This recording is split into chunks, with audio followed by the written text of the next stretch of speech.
দর্শক, প্রতিদিনের কাগজের ফেসবুক লাইভে আপনাদেরকে স্বাগত জানাচ্ছি। দর্শক, আপনারা জানেন চতুর্থ জাতির যে নির্বাচনটি, এই নির্বাচনটি আজ সকাল ৮টা থেকে ভোট গ্রহণ শুরু করে একেবারে শেষ প্রান্তে চলে এসেছে।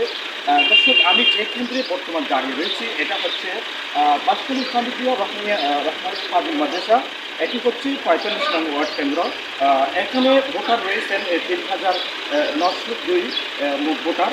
এখানে সকাল থেকে দুপুর পর্যন্ত ভোট যেটা কাস্ট হয়েছে ৭৬৬ জন ভোট কাস্ট হয়েছে বলে আমাদের এখানে presiding officer Mahmudul Hasan sir বলেছেন।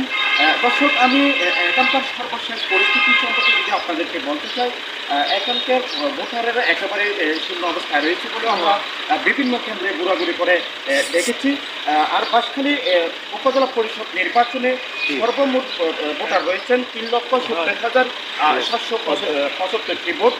দর্শক, অপ্রীতিকর ঘটনা সম্পর্কে যদি আপনাদেরকে বলতে চাই, আমরা বিভিন্ন কেন্দ্রে কেন্দ্রে ঘুরে ঘুরে দেখলাম অপ্রীতিকর ঘটনা হালকা পাতলা ঘটলেও কোনো ধরনের বড় ধরনের দুর্ঘটনা ঘটেনি। এখানে হালকা একটা কেন্দ্রে কয়েকটা কেন্দ্রে ব্ল্যাক বক্স ছিনিয়ে নেওয়ার ঘটনাও ঘটেছে।